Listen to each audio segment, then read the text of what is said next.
Hey, I'm Alex Radcliffe from Board Game Co. and today I'm reviewing Gartenbau by 25th Century Games. Gartenbau is a 1-to-4 player game of building out the perfect garden, trying to score as many points as possible by trying to plant the correct flowers in your own little tableau in the game.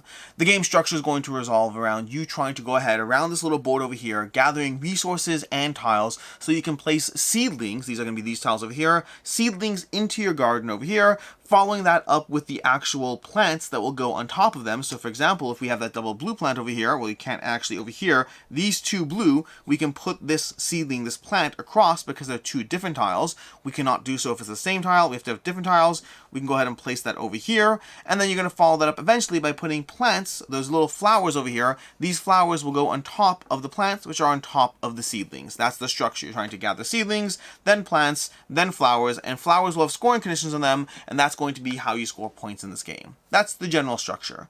As far as the actual game, how it progresses, you're going to start the game either, depending if you're playing with the basic or advanced mode, you're either going to start with a set of basic cards that every player has the exact same scoring conditions on the flowers that they're playing. Alternatively, if you play the advanced mode, which is very much what I recommend, playing through the advanced mode is going to give you, you're going to be setting up these tiles, gathering these and placing them down face up and face down, a pile of a face up tile and a face down tile, setting them out so players will have the opportunity to draft tiles from this stack, getting a little bit of what they know, a little bit of what they don't know as they gather these tiles and try to figure out which scoring multipliers on the tiles are going to work for them. These flowers are all going to score in different ways in the game. You'll have flowers that score for the largest rectangular area you have in your garden. You're going to have flowers that score for the largest holes you have in your garden, for the most holes. You'll have flowers that score a straight amount of points just off the bat. You'll have flowers that score points for based on being next to other flowers or next to other seedlings or for having certain types of things in your garden. All of these flowers are going to give you different ways that you score points as you try to figure out how to optimize around it.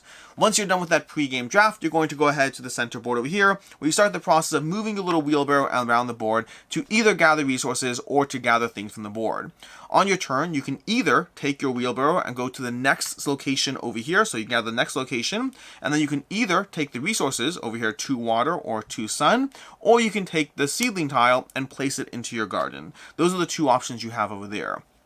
If it's someone else's turn, you automatically skip anyone who's there, so I can go over here, and you can always pay resources. If you have your own resources, you can always pay resources to skip further. So for example, if I wanted to get this particular seedling over here, well, this one's taken, unfortunately, this person's here, but I can't take this one, I can get to over here, I'd have to pay, I'd automatically skip him, I'd go here, then place down a resource there, and then go over here and take the seedling, adding it to my garden over there. So you can pay resources to effectively skip tiles. That's the way that process works. So again, you either move to a stack of seedlings and take the resources, or you move to a stack of seedlings and take the seedlings, or you move to one of these little intermediary spots. If you go over here, you can then pay the resources to take one of these tiles. They are worth more and more points as you go down through the pile, but they also cost more and more resources as you do, so first come, first serve to an extent, and that balance works well because usually the cheaper ones that have fewer points in them, you're often going to be trying to cover those with your flowers, so getting them early to cover them with your flowers is helpful because if you cover them, you don't get the points,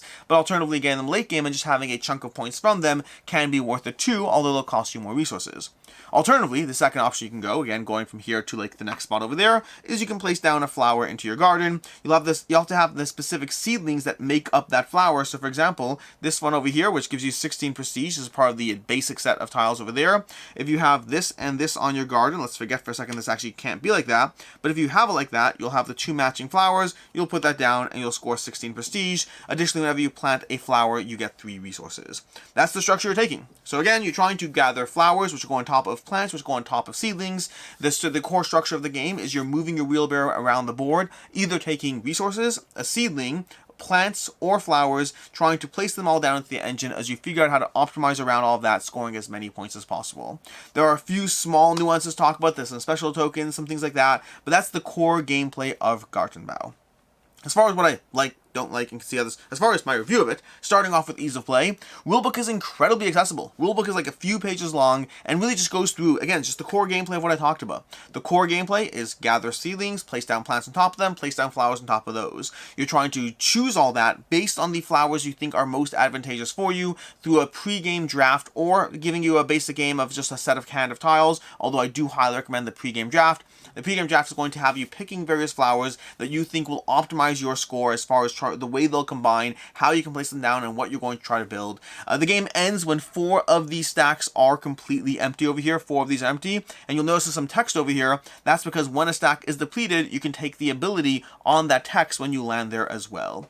As far as what I like, don't like, and can see others not liking, first of all, what I like, the game is fairly quick for the scoring optimization thing that's going on here. A game takes, maybe 45 minutes. It could run a little long if you're taking your time with it, but I think around 30 to 45 at lower player counts, 45 to an hour at higher player counts, and overall the game's giving you a lot of thinky decisions around the flowers that you're drafting. To me, the pre-game draft of trying to gather those flowers is one of the best parts of the game, as you sit there and think through what you can pick and combine in different ways to get as many points as possible, because there are a lot of ways to optimize as you play through the experience. Trying to figure out where to go on this little puzzle, trying to figure out when to pay the extra resources to get that perfect tile will matter depending on what flowers you're trying to draft. You will not always, what flowers you're trying to build. You won't always have the opportunity to build all your flowers. In fact, more often than not, you won't be able to build all of them, and figuring out which of those you'll most be able to build based on the tiles that are out, based on the combination, based on what's actually happening, based on the plants in play that you can get your hands on. There's a lot of things to consider as you try to figure out how to best score when you play through Gartenbau. It's a fairly meaty puzzle that starts with the drafting of your flowers and ends, well, when the game's over.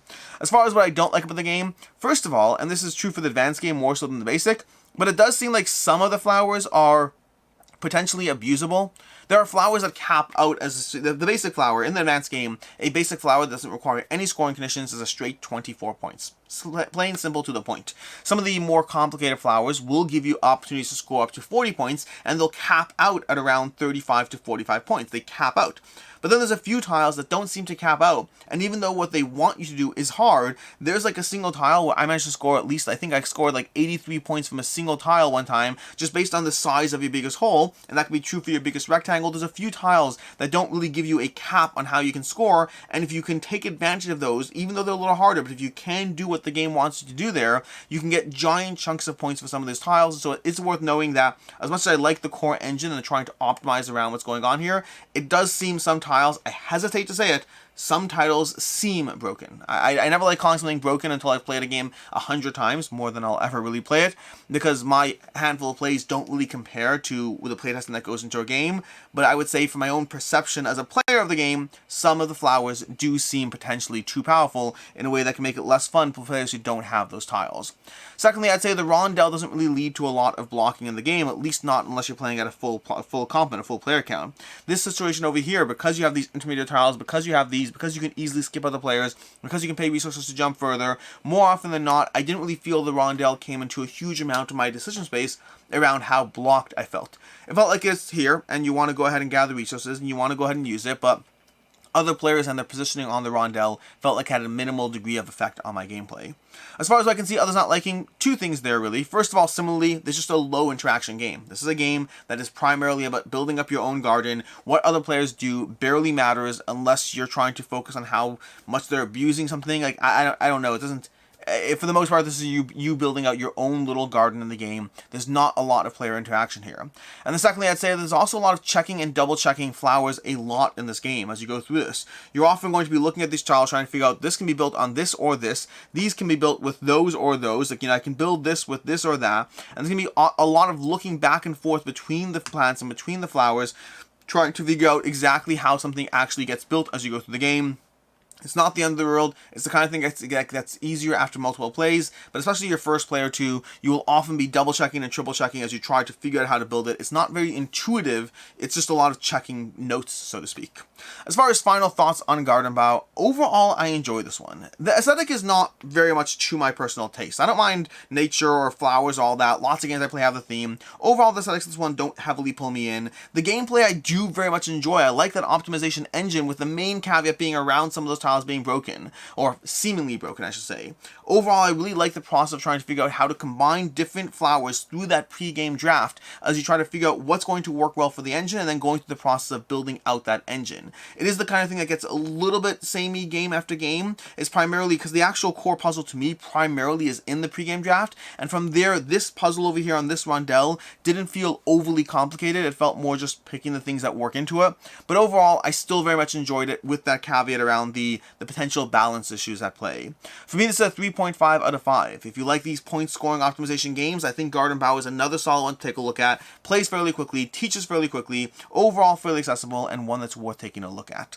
As far as other game recommendations, first of all, if you're looking for something else in the nature theme that has a lot of point optimization in it, Verdant from Flat Out Games is another one that will give you a different kind of puzzle within nature as far as how to score as many points as possible. And if you're looking for another rondel system with another similar degree of lightness to it as far as trying to figure out how to just, well, score points and whatnot, we have New York Zoo from Uwe Rosenberg is going to have a different kind of rondel as you gather the right polyominoes, trying to place them into your zoo, breeding various species, and just building out the best polyomino zoo that you can imagine.